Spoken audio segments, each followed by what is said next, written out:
बहुत मेहनत के साथ ये अधिकार मिला है। ये एक रात का नहीं था कि बटन दबाया और सुबह उठे और आपको अधिकार मिल गया ना।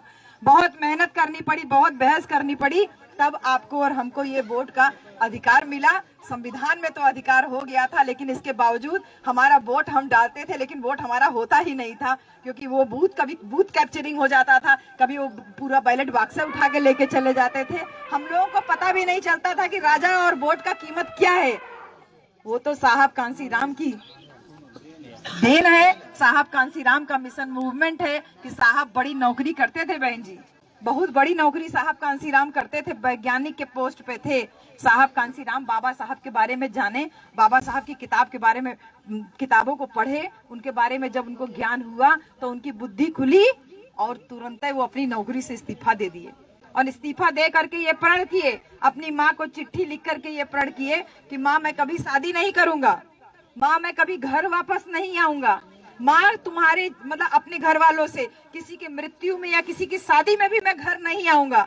माँ मैंने जीवन भर शादी न करने का फैसला किया है, अपने घर में अपने नाम पे कोई घर मकान दुकान कोई जो है बैंक बैलेंस कुछ भी पैसा रुपया कुछ भी अपने नाम पे नहीं रखूंगा। आज से ये बहुजन समाज मेरा घर द्वार है। ये चिट्ठी लिख करके साहब कांसीराम नौकरी से इस्तीफा दे करके अपनी माँ को भेज दिए। तो यहाँ सर्व समाज के लोग बैठे हो भैया, आपको आपके वोट की ताकत का एहसास साहब कांसीराम ने नौकरी से इस्तीफा नहीं दिया होता तो अहिर भैंस चरा रहा होता, चमार चमड़ा छील रहा होता, भर पानी भर रहा होता, सब अपनी अपनी जाति के पैसे को ही कर रहे होते।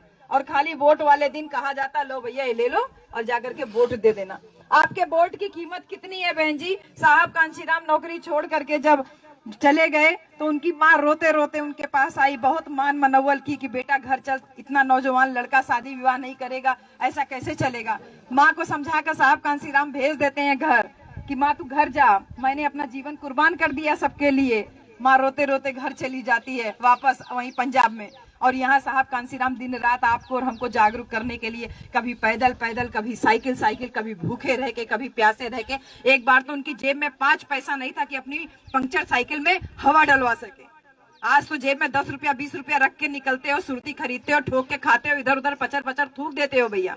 कीमत पैसे की आप क्या जानो, कीमत पैसे की साहब कांसीराम के मिशन मूवमेंट में काम करने वाले लोग समझते थे बहन जी कि एक दिन ऐसा भी था कि उनके पास जेब में 5 पैसा नहीं था कि पंक्चर साइकिल में हवा डलवा लें और उस साइकिल से जाकर के अपनी ट्रेन पकड़े कि लोगों की मीटिंग अटेंड करने जाना था।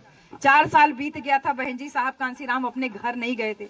4 साल के बाद ऐसा संजोग लगा कि साहब कांसीराम की मीटिंग उनके अपने गांव में, पंजाब के जिले में, जो उनका रोपड़ जिला था, वहां पे उनकी मीटिंग लगी। साहब कांसीराम की माँ बहुत खुश हुई कि बेटा 4 साल बाद अपने गाँव में आया है, मीटिंग में आया है। सोची कि चल करके मना लाए।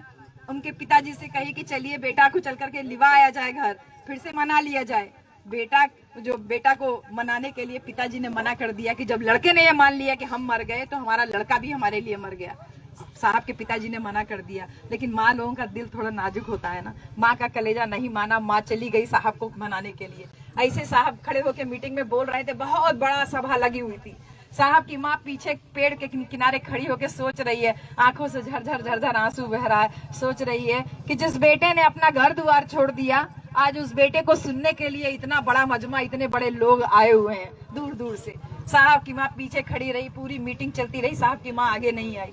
जब मीटिंग खत्म हुई, लोग इधर उधर सब चले गए, खत्म हुआ, तब साहब की माँ पीछे पेड़ पे से चल करके धीरे धीरे साहब के पास आती है और जैसे साहब के सामने पड़ती है, साहब को ऐसे अपनी बाहों में भर के खूब तेज तेज रोने लगती है और रोते रोते कहती है, बेटा घर चल, बेटा घर चल, तेरी माँ बुढ़ी हो गई है, तेरी माँ से काम नहीं होता है, तेरी माँ के लिए बहू की जरूरत है। बेटा मैं तेरे सर पे सेहरा बंधा हुआ देखना चाहती हूँ, तू मेरे लिए बहू लेकर के आ, बहू मेरा घर में काम में हाथ बटाएगी, घर चल बेटा घर चल।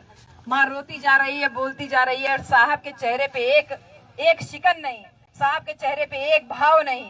माँ रोते रोते जब चुप हुई, तब साहब ने माँ को अपने सीने से थोड़ा अलग किया और अलग करके बोलते हैं, माँ तू आज फिर अपना टाइम वेस्ट कर रही है। माँ मैंने इस बहुजन समाज को अपना पूरा जीवन कुर्बान कर दिया है। इस बहुजन समाज को जगाने के लिए अगर मेरी जान भी चली जाए तो भी मुझे कोई गुरेज नहीं। माँ मुझे सेहरा नहीं, माँ मुझे कफन चाहिए, माँ मुझे कफन चाहिए। मैंने इस बहुजन समाज के लिए अपना कफन ओढ़ दिया। इतना त्याग किया साहब कांसीराम ने, तब आप और हम यहाँ कुर्सी लगा करके बैठे हैं भैया। हम बहुत अच्छी नौकरी कर रहे हैं, बहुत अच्छा सैलरी मिल रहा है, 1.5 पौने 2 लाख रुपए तनख्वाह मिलती है भैया। लेकिन इसके बावजूद नौकरी छोड़ने की हिम्मत नहीं कर पा रहे हैं। जबकि रात दिन मिशन मूवमेंट का काम जो है मांग रहा है ये कि आपको लगातार चलना है, चलते रहना है। लेकिन हमें पता है कि अभी मैं आज नौकरी छोड़ दूं तो मेरी गाड़ी में तेल डलाने के लिए कोई पैसा भी नहीं देगा। हम हिम्मत नहीं कर पा रहे हैं। लेकिन सोचिए कितना बड़ा सोच एक साहब कांशीराम का था कि वैज्ञानिक की नौकरी करते थे, क्लास 1 अधिकारी की नौकरी करते थे। साहब ने उस जमाने में नौकरी छोड़ करके इतना मिशन मूवमेंट गांव-गांव साइकिल पैदल घूम करके जो है खड़ा किया। और फिर उसके बाद साहब ऐसे ही चल रहे थे, ऐसे एक मीटिंग में बैठे थे, भैया ठंडी अभी हाफ स्वेटर की रह गई है, हाफ जैकेट हाफ कोट की रह गई है। क्या बहन जी, सुबह शाम 7 स्वेटर की ठंडी अब बहन बा। ऐसे मीटिंग खत्म एक दिन हुई तो एक औरत कहती है कि साहब ठंडी का मौसम शुरू हो गया बा, कपड़ा लत्ता कुछ खरीद ला, स्वेटर साल कुछ कोट वोट ले लीजिए, नहीं तो ठंडी लग जाएगी, ठंडी बहुत तेज पड़े वाली है। साहब कहे अच्छा ठीक है ले लेंगे। साहब की जेब में केवल 5 रुपया था उस दिन। साहब ऐसे निकल के जा रहे हैं, रास्ते में एक तो दुकान दिखती है तो ऐसे रुक के देखने लगते हैं। और तुम सारे बच्चों, ये मुर्गा कट बाल लगाने से, तुम बाल कटाने से तुम लोग क्या हीरो बनोगे। साहब की पर्सनालिटी देखो जरा, इनसे बड़ा कोई हीरो था ही नहीं। एक तो बाबा साहब को मैं हीरो मानती हूँ और एक ये, इनका ललाट देखिए, लंबे चौड़े गोरे चिट्टे बहन जी, एकदम चौड़ा माथा, ऐसे दुकान के बाहर खड़े होके देख रहे हैं। तो दुकानदार सोचा कौन बड़ मनाई है, बड़ा मनाई है, इतना बढ़िया साफ सुथरा एकदम लंबा चौड़ा है। क्या साहब बाहर से क्या देखा था, हुआ तनी भीतर आई जा। साहब कांशीराम अंदर चले गए तो कहे कि साहब क्या चाहिए, कहे कुछ नहीं बस ऐसे देख रहे थे कपड़ा, यही कोट। कहे अरे साहब पहन के देख लो। सोच ले बड़ मनाई है, बढ़िया महंगा दिखाने लगा। एक ठो पहना के दिखा दिया, साहब को फिटिंग हो गया। दुकानदार कहता अरे साहब पूछते कितने का भैया, दुकानदार कहता अरे ज्यादा ना, खाली 2000 रुपया का है। साहब कहते अरे नहीं भैया इतना महंगा हम नहीं ले पाएंगे। कहा अरे 150 कम दे दिया भैया, और क्या बात। नहीं इतना महंगा मैं नहीं ले पाऊंगी, क्योंकि साहब की जेब में केवल 5 रुपया था। वो कह रहा अरे अच्छा 400-500 रुपया कम कर दिया, 1500 तोरे खातिर लगा देते तू ले ला। साहब कहते ना भैया मेरे पास इतना पैसा नहीं है। दुकानदार कहता कहा राजू इतना लगावत हुआ, बार कहता वो पैसा ना पैसा, कितना पैसा ले हुआ। साहब कहते हैं मेरे पास केवल 5 रुपया है। दुकानदार बिगड़ गया साहब के ऊपर, कहता भिख मंगा कहेंगा, जब औकात नहीं थी तो दुकान के अंदर घुसा कैसे, चल निकल जाए मेरी दुकान से बाहर। साहब कांशीराम चुपचाप दुकान से बाहर निकल आते हैं बहन जी, और बाहर निकल के दुकानदार से कहते हैं भैया मैं चला तो जा रहा हूँ, लेकिन मुझे ये तो बता दो कि 5 रुपए में क्या मुझे कहीं कोट वोट मिल सकता है, स्वेटर वोटर मिल सकता है। दुकानदार कहता भिख मंगा कहेंगे, 5 रुपये में कोट खरीदे तो चल जा मुर्दा घाट। और साहब सही में चले जाते हैं मुर्दा घाट बहन जी, जहाँ मुर्दा लोगों का कपड़ा तैयार के रखा रहता है ना, मुर्दा घाट पे पुराना कपड़ा, उतरा हुआ कपड़ा रखा रहता है, तो वैसे ही रखा हुआ था। साहब वहाँ मुर्दा घाट में ऐसे टहल रहा, इतना लंबा चौड़ा गोरा चिट्टा आदमी वहाँ घूम रहा है। तो ऐसे एक दुकान पे देखते हैं, उठा के उसका कोट पहन लेते हैं। तो कहता है अरे साहब मुर्दा आदमी का कपड़ा तोरे खातिर ना बा, तोरे खातिर ना, नया कपड़ा तोरे खातिर ना, दुकान पे जा दुकान पे। साहब कहते हैं अब हमके फिटिंग हो गया, बताओ कितना पैसा दे दें। वो कहा अरे साहब मुर्दा आदमी कपड़ा कहा हमको पता, मुर्दा आदमी कपड़ा बताओ कितना दे दें।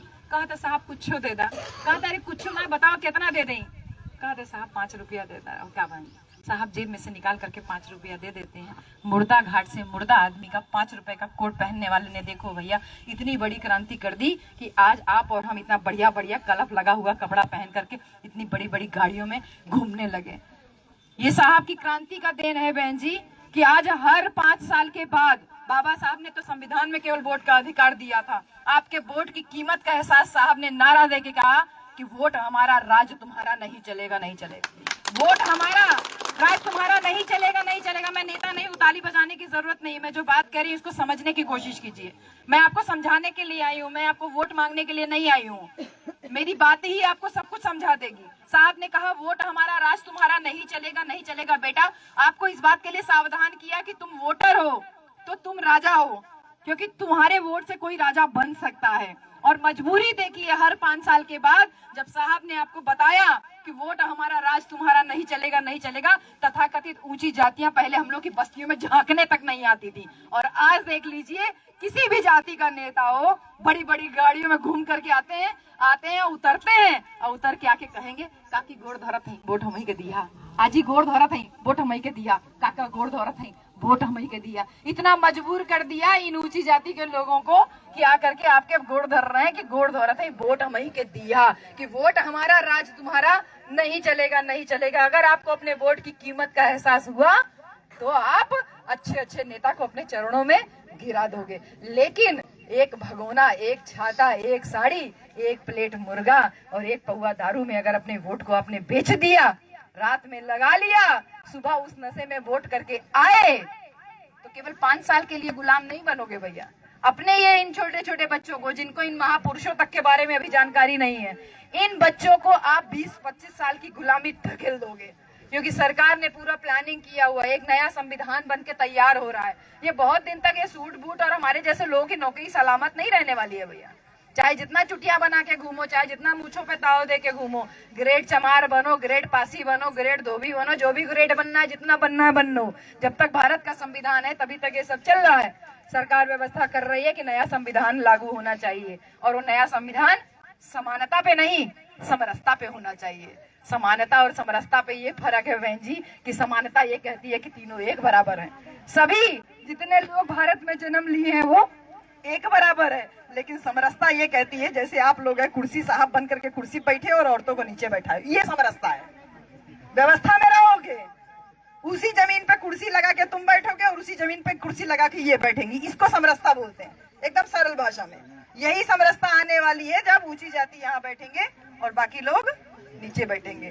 तो भैया, भारत का संविधान आपको जो वोट का अधिकार दिया है, इस वोट को, अधिकार को किसी भी रूप में, किसी भी कीमत पे बेचने की कोशिश मत करना मेरे भाई। बस इतनी अपील है आप लोगों से, क्योंकि आप अपने वोट से राजा खुद बन सकते हो। साहब कहते थे, अगर अपना वोट का अधिकार सही से इस्तेमाल किया तो राजा बन जाओगे, और अगर अपने वोट को बेच दिया तो तुमने अपनी बहन की, अपनी बेटी की इज्जत के साथ समझौता कर लिया।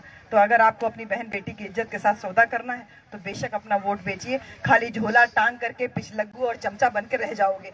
अगर आप चाहते हैं गरीब हर वंचित इंसान की आवाज आप तक पहुंचे तो हमारे चैनल को सब्सक्राइब करें और बेल आइकन का बटन दबाना ना भूलें। देखते रहिए बहुजन न्यूज।